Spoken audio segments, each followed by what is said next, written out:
aquí con Juan Subirá. Es músico, es compositor, es escritor, es una de las grandes figuras del rock nacional y latinoamericano. Es un gusto estar aquí con él.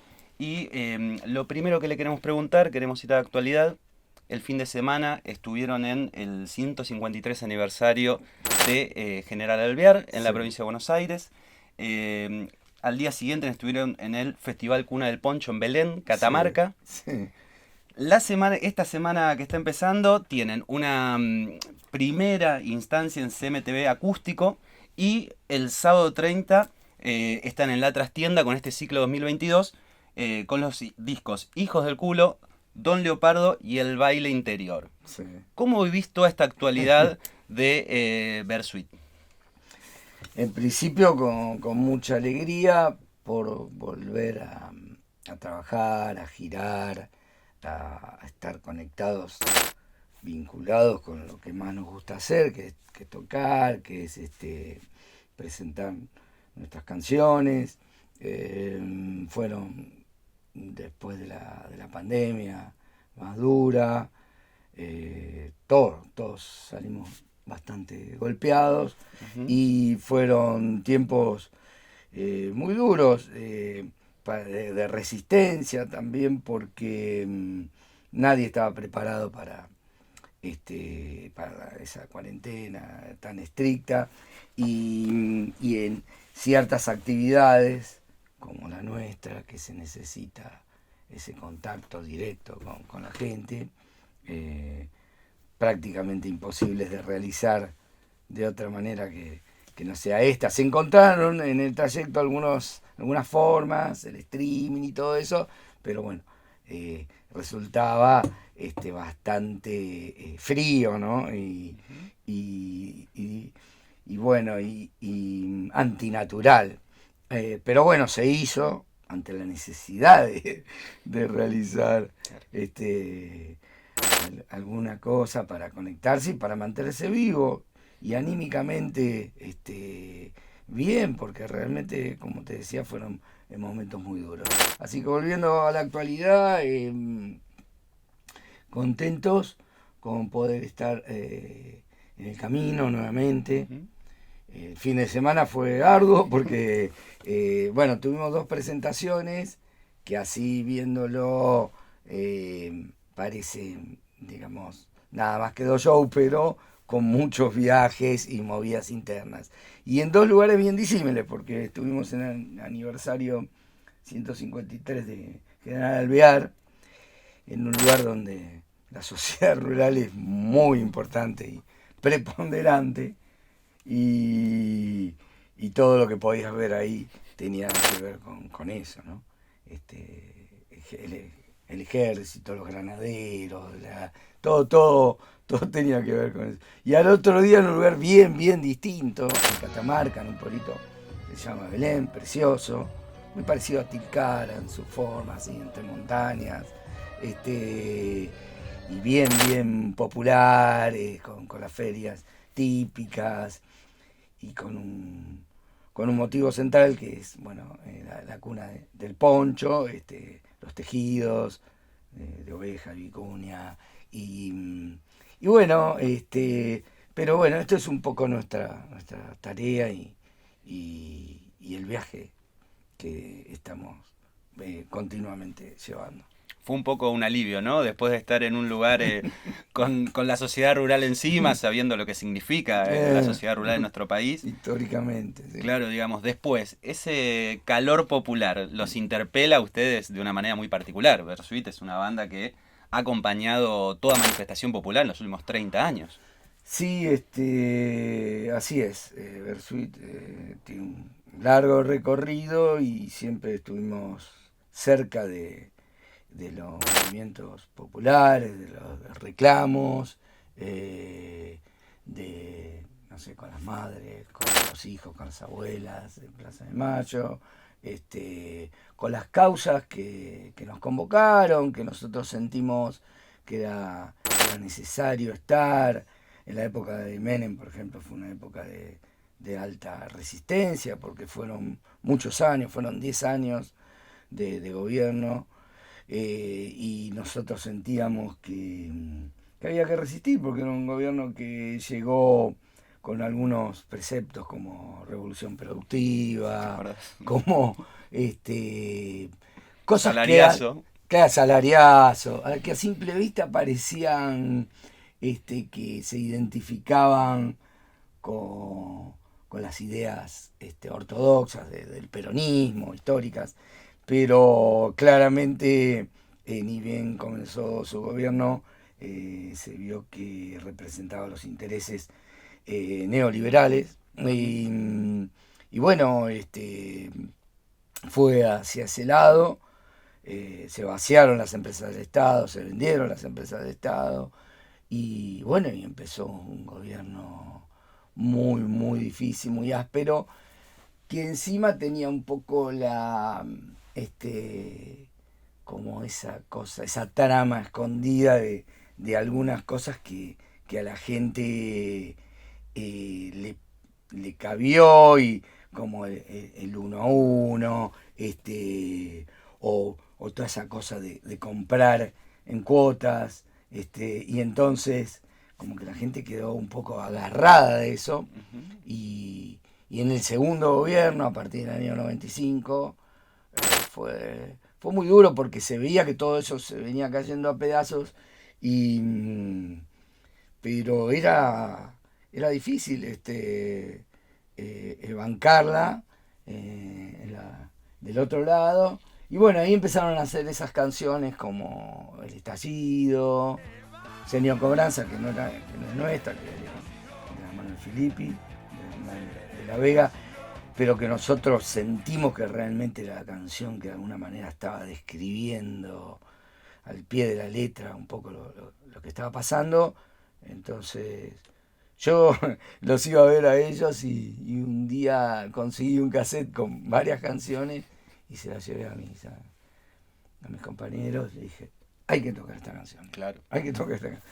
Y bueno, empezamos a escuchar y era impresionante. Una vez hice una prueba en Navidad en la casa de mi tío y puse el tema. Y, A ver qué pasaba, ¿no? claro, Digamos, como yo pasa. tiro esto a la Y cancha.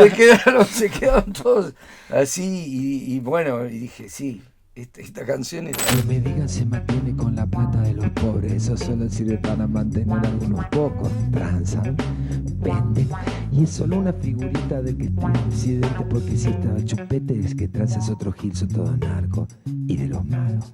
Y si te agarran con un gramo después que te la pusieron, se viene la policía y de seguro que más precio y así sube la balanza. Y el precio también sube la venganza. Y ahora va, y ahora qué, son todos narcos. Y el presidente. Así que bueno, todas estas canciones fueron las que empezaron a describir una época y también el final de una época. Solamente que estaban como un poquito adelantadas. Pasaron como 3, 4 años hasta que ese estallido sucedió. Y bueno, fue terrible, fue doloroso, fue caótico. Pero bueno, era un poco lo que se veía venir. ¿Y cuál es la sensación para muchos de nosotros que en los 90 por ahí una canción de Bersuit era un respiro? Era ante tanto terrible que pasaba, escuchar un poco la Bersuit te llevaba a otro lugar, ¿no? ¿Cuál es la sensación de haber formado parte de eso, ¿no? De la gente de alguna manera los usaba como un respiro, interactuaba con ustedes de esa manera. ¿Cómo se sentías del otro lado? ¿Qué veías vos desde el escenario? Y bueno, eso fue pasando como lentamente.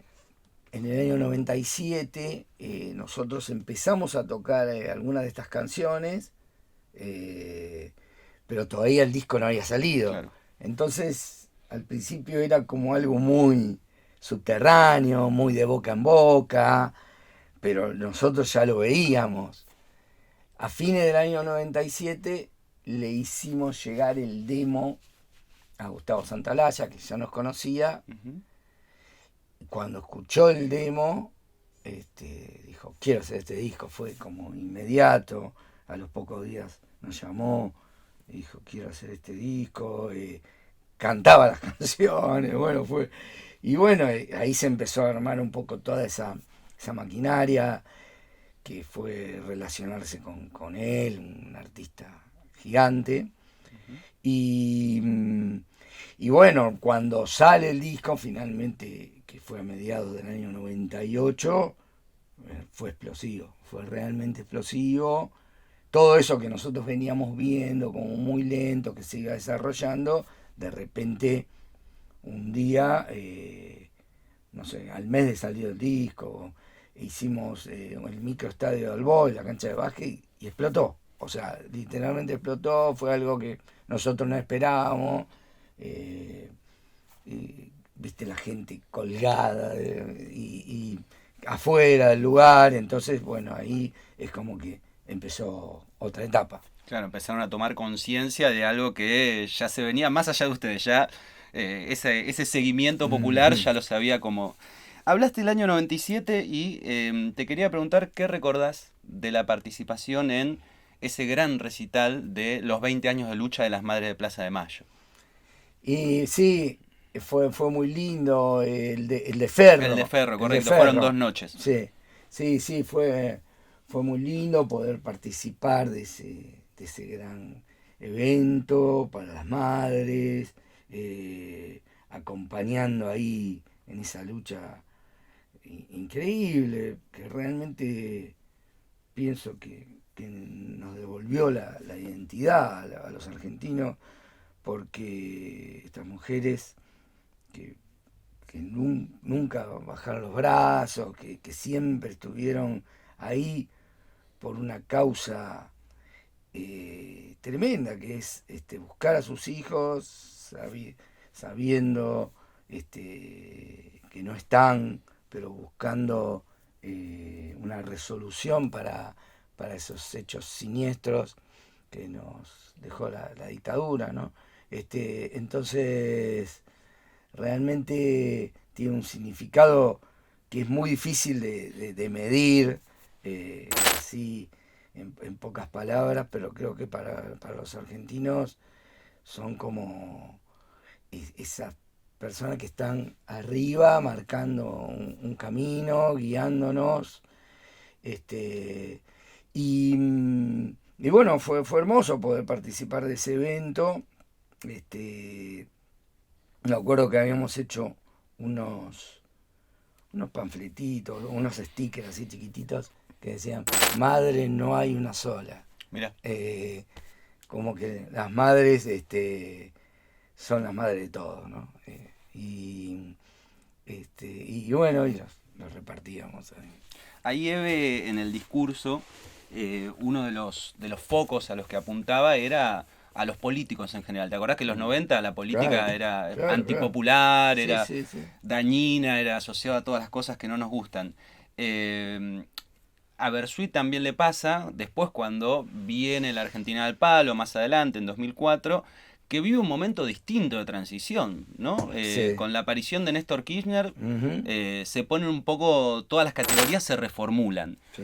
¿Cómo viviste eso? Que de golpe podía haber un político que no sea antipopular. ¿Cómo lo viviste? Y fue muy sorprendente porque veníamos de todos esos años de descrédito en la política, donde no esperábamos nada prácticamente de este grupo de personas. No, era como que no nos representaba y por lo tanto como que sentíamos que estábamos afuera de todo eso. Y en este momento, cuando fueron las elecciones, yo venía votando siempre a la izquierda todos esos años. Y bueno, tampoco voté a Néstor en ese momento porque no pensé ni imaginé quién podía ser y qué podía ser.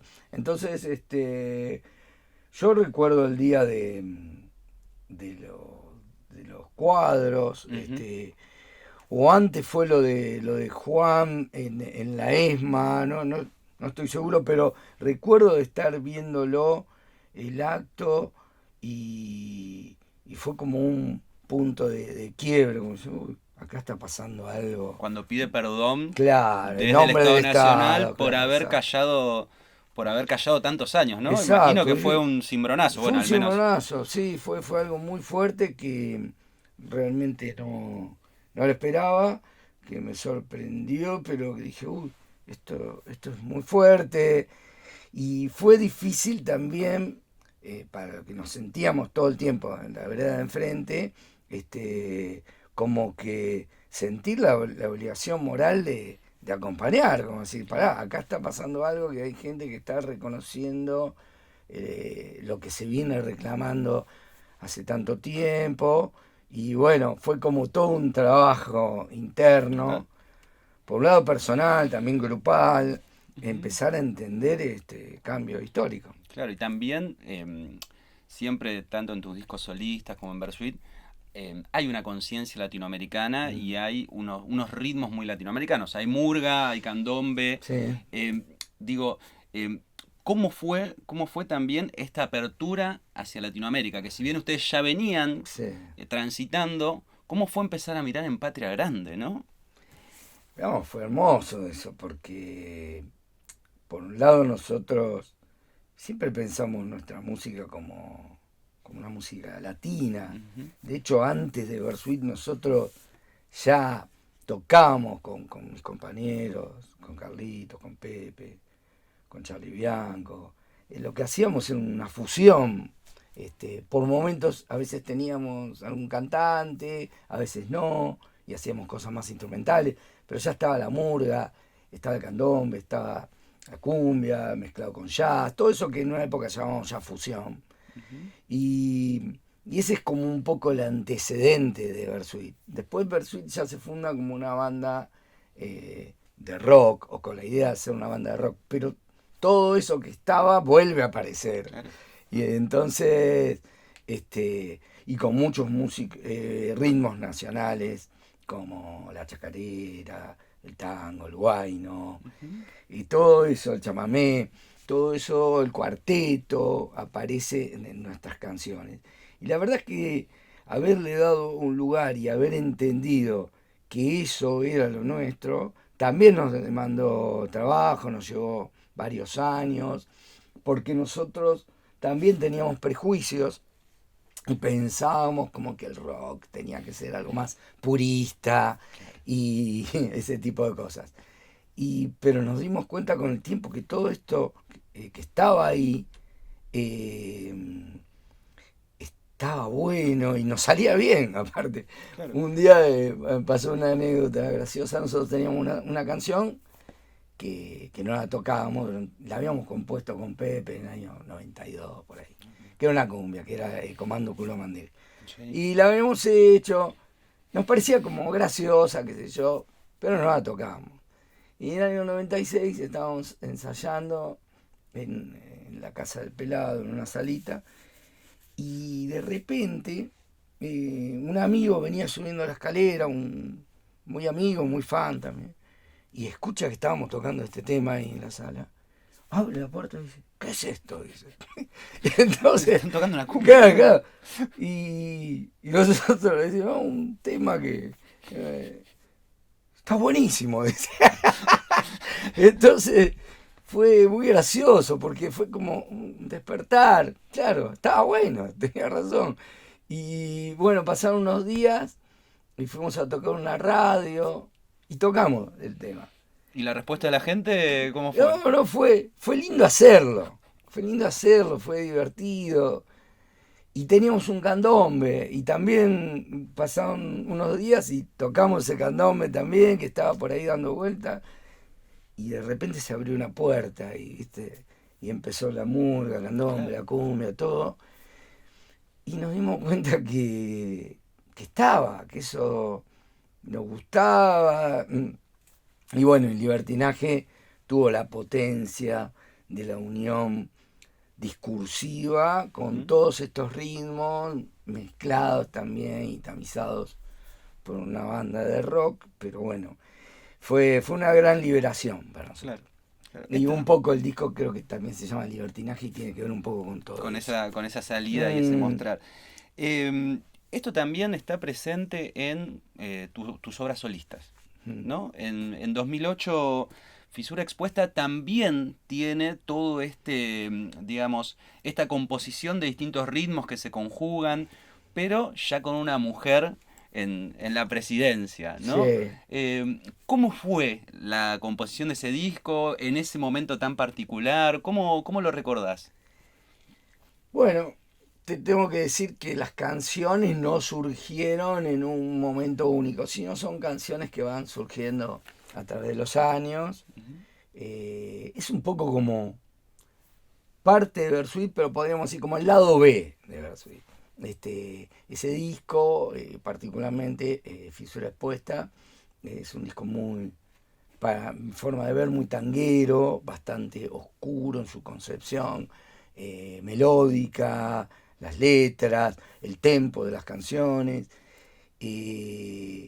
Para mí fue muy bueno hacerlo porque me parecía que estas canciones merecían un lugar y, yo me sentí siempre muy identificado con ese tipo de músicas y de canciones. Entonces digo, bueno, voy a hacer este disco que es distinto a lo que nosotros hacemos. También hubo algunas canciones instrumentales. De hecho, hay un tema de Gabriel Abrego, que es un profesor de la escuela de Lesnaola, que es amigo mío de chiquito, de la adolescencia, que tocábamos juntos, y que era una banda paralela a Versuit que yo tenía, que se llamaba La Salud de los Enfermos. Uh-huh.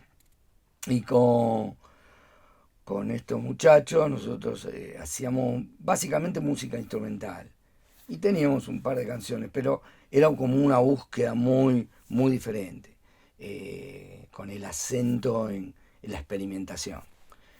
Y bueno, eso un poco aparece también en este disco, ¿no? Claro. En La Fisura Expuesta. Y bueno, como te digo, para mí fue muy bueno poder hacerlo y darle un lugar a toda esa parte un poco más oscura. Con referencia al momento político, no sé si tiene una asociación directa con eso, como que todo eso fue creciendo para mí a través de los años. La presidencia de Néstor y después de Cristina, fui yo como creciendo con el proyecto y dándome cuenta de la importancia que tenía esa situación política.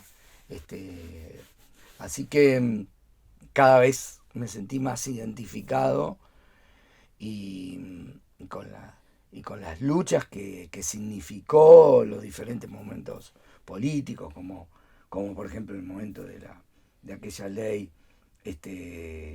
la que se llamaba del campo, sí. que era, no me acuerdo, de la 205, no me acuerdo. Sí, la de retenciones. Las retenciones, que fue un momento así político muy fuerte, muy tenso y importante, que lamentablemente se perdió con el voto no positivo de Don Cleto. Claro, sí, de Don Cleto Cobos, pero fue una batalla que se dio y eso es importante. Igual, o sea, dejó claro una postura política frente a una situación, bueno, de clara injusticia. Y bueno, como te digo, nombro eso como un momento importante, pero todas circunstancias que nos fueron, a mí personalmente, fue asociando a este proyecto político. Esa identificación que nombras. El año pasado, en 2021, salió Coro de Fantasmas. Sí. Tiene que ver con La Gorilonga, esa belleza de canción que has escrito. Sí, claro. Ese proceso. Tiene que ver porque, lógicamente, una canción así puede nacer a partir de una mirada diferente en lo personal hacia la sociedad y las circunstancias políticas que vivimos. La escribí creo que en el año, me parece, 2014, 2015, en un avión. Fue gracioso porque estaba escribiendo un poco la larva de la letra, uh-huh, y pasó un azafato y pispeó así. Y me dijo, guarda que acá está lleno, me dice. Sí, sí. Ojo, no le empieces a practicar ahora en voz alta que te van a linchar, ¿no? Me dijo, pero fue gracioso, me lo dijo un chiste y bueno, sí, es así.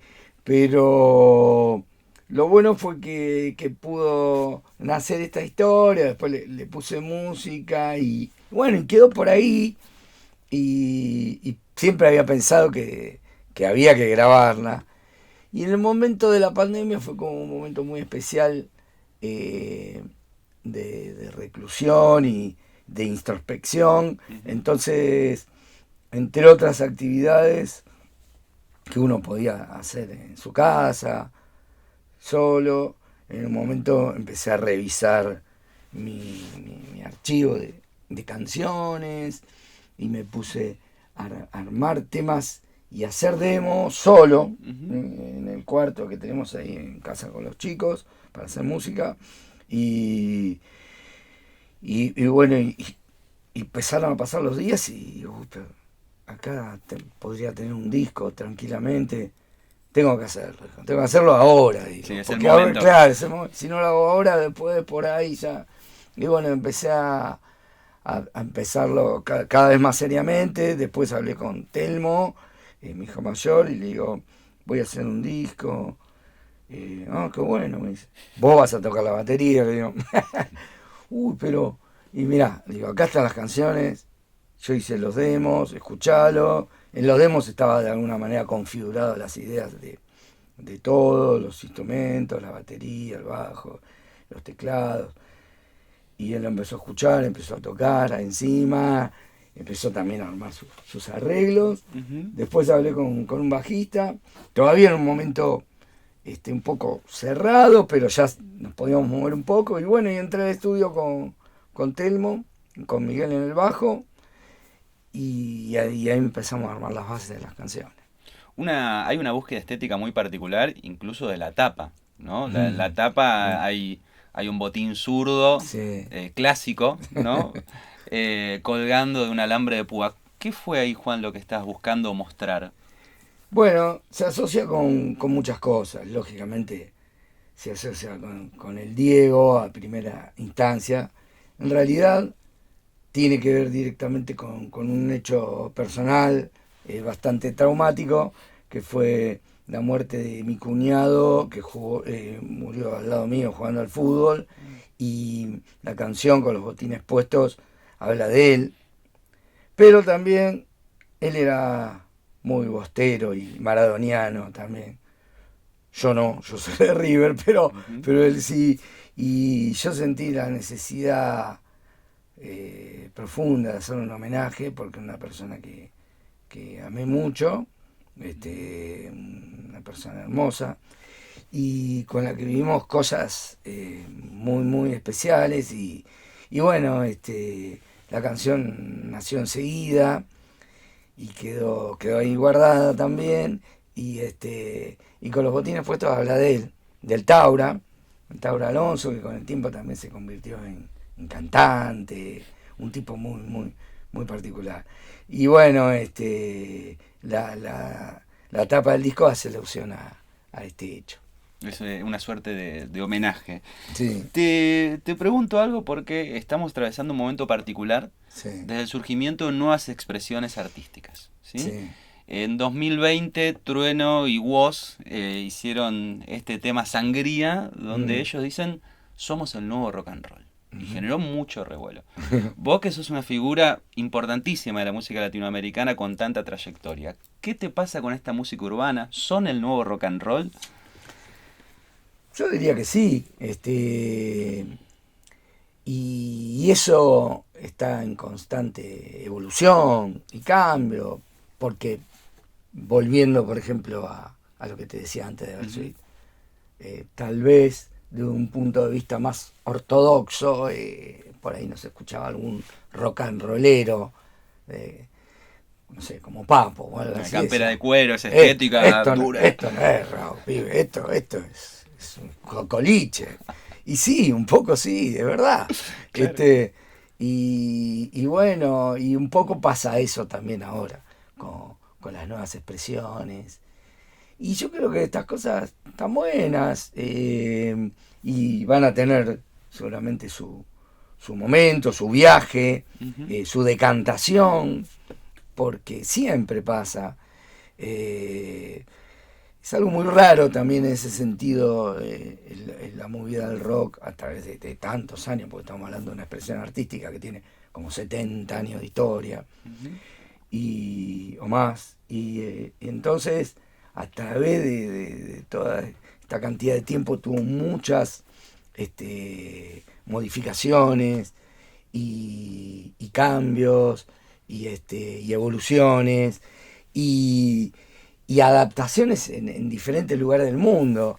Entonces, acá en Argentina, un poco como lo hicimos propio, Claro. hicimos esta cosa que nosotros llamamos rock nacional, que a su vez había tipos como, no sé, yo escuchaba al Negro Herrero Martínez cuando era chico, y él decía, rock nacional.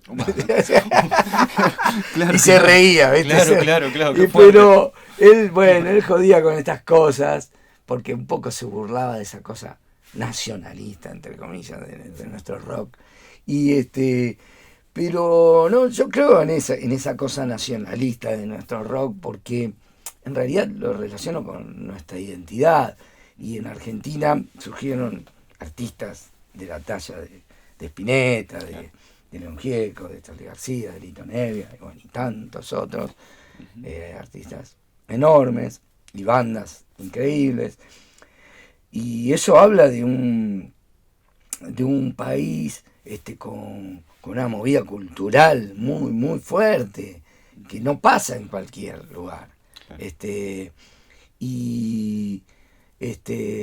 Y bueno, hicimos una adaptación. De hecho, al principio un poco se cantaba en inglés, Sí, y claro. después hubo algunos que se atrevieron a dar ese salto, como Lito Nevia, como Javier Martínez, no sé, Pajarito Saburi, alguno más, que empezaron a atreverse a cantar en castellano, lo cual es una cosa muy rara en Muy ese momento. rupturista, digamos. Claro, Sí, claro, sí. ruptura total. Pero bueno, de repente todo eso empezó a tener una evolución y se transformó en un movimiento increíble que llega hasta hoy. Claro. ¿Ves alguna otra expresión musical que te llame la atención hoy por hoy? Hay muchas cosas que están pasando todo el tiempo. La música latinoamericana en general tiene expresiones muy variadas y muy ricas. A mí me encanta poner Lila Downs, me encanta escucharlo, me encanta lo que hace, es muy variado en su propuesta, porque es muy folclórica y a la vez tiene sonidos que de repente pueden llevarte para el lado del jazz, de diferentes ritmos latinos, y a veces con sonidos un poco más actuales. Qué sé yo, por nombrar a alguien, el otro día fui a tocar con Omar Gianmarco, que es un músico argentino, compositor de canciones así muy variadas. Yo encuentro muchos puntos de contacto entre Bersuit y él. Él hace murga, hace candombe, hace cumbia, y de todo un poco es un cancionero, pero realmente con un gran nivel artístico. Y bueno, o sea, quiero decir, todo eso está pasando todo el tiempo y hay muchas expresiones, y está buenísimo que exista. Yo suelo tocar, ponerle, el otro día toqué el lentazo con Aliet Prat, es un gran amigo, murguero, candombero, tanguero, milonguero, está por ahí. Y bueno, y me encanta tocar con él, hemos compuesto muchas canciones juntos, y eso también está pasando. O sea que por ahí tiene un lugar mucho más chiquito dentro de lo que es la movida, pero está. Como está la movida del tango actual, que hay un montón de artistas, de orquestas tocando, y está buenísimo, con canciones nuevas de tango. ¿Qué te pasa cuando escuchás a Aldo Rico a los 79 años llamando a un levantamiento militar, a un golpe? Vos que venís con toda esta historia de lucha. Nosotros, que hemos luchado por la patria, que tenemos nuestros camaradas muertos por la patria, que tenemos nuestros camaradas prisioneros por defender a la patria, no podemos estar ausentes de este proceso cuando se desarrolle o que se está desarrollando. Tenemos que estar presentes, tenemos que decir nuestra palabra, tenemos que marcar nuestra actitud. En principio no me llama la atención porque sabemos que es un golpista de pura cepa. No podemos olvidar aquella Pascua de 1986, ¿no? Me había ido con unos amigos a Mar del Plata, pasaron unos días y de repente empezó a pasar esto. Fue muy, muy duro. Se sintió que la democracia que había vuelto hacía 2 años temblaba. De hecho, a mí me pasó algo particular en el sentido, yo había hecho el servicio militar el año anterior y sufrí mucho estando ahí adentro porque ahí vi cara a cara quién era esta gente. Porque cuando te contaban las historias o las leías, que era algo muy ahí, que había pasado recién, y que se estaba empezando a investigar, y que se estaba empezando a hablar de todo esto. Y bueno, yo era un chico de 18 años, pero cuando conviví con esta gente entendí todo, porque ellos aparte se encargaron de que no quedara duda, o sea, te lo decían a la cara, ¿sí? Nosotros secuestramos, nosotros torturamos, y defendían su postura, y aparte decían, ¿ustedes creen en esto que dice Alfonsín? Que va a juzgar, y que va a hacer esto. Todo eso no va a pasar, decía. Y o sea que fue una experiencia directa, muy, muy fuerte.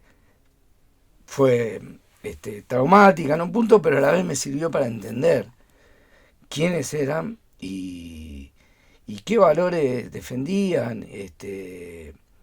Así que los pude ver. Que viste la cara del terror, ¿no? Los vi ahí en el batallón 601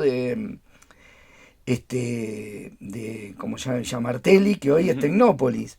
Ahí estuve, y ahí fue uno de los levantamientos de Seinellinda. Claro. Así que, ya te digo, yo los vi, por momentos iban algunas madres a declarar adentro del cuartel en una, como una fiscalía interna, y un coronel les tomaba declaración, una cosa tremenda. Las mujeres tenían que entrar ahí y sentarse a declarar ahí con el enemigo. Claro. Pero bueno, ya te digo, si para algo me sirvió fue para entender y verlos. ¿Qué cambio cuando después fuiste a Tecnópolis y viste actividades para el pueblo, para niños, para niñas? Fue una alegría, ¿no? Fue una alegría increíble poder transformar un lugar como ese, lo mismo la ESMA, transformarlo en vida, en ese lugar donde nosotros nos revolcábamos algunos días, poder transformarlo en un lugar de esparcimiento, de ciencia, tecnología, de vida, de juego. La verdad que fue algo un logro muy, muy grande. Muy bien, muy bien. Lo último que te quiero preguntar, Juan, además de agradecerte muchísimo por todo el tiempo que nos has prestado, ¿cómo sigue Juan Subirá? ¿Cómo sigue Bersuit? ¿Cuáles son los proyectos a futuro? Bueno, en principio, como hablábamos cuando empezó la entrevista, tenemos varias cosas en estos días lindas para hacer. La presentación de la trastienda, donde estamos repasando toda nuestra obra, lo hicimos en 3 conciertos. Ahora nos queda este último, con Don Leopardo, Va al Interior, Hijo del Culo, 3 discos así muy fuertes. Estuvimos trabajando un montón para esto porque hay muchas canciones que no las tocamos frecuentemente, así que tenemos que recordar, a veces las reversionamos. Pero es un trabajo muy lindo de hacer y la gente lo valora mucho y lo disfruta. Por eso lo hicimos ya 2 o 3 veces. Creo que 3 veces.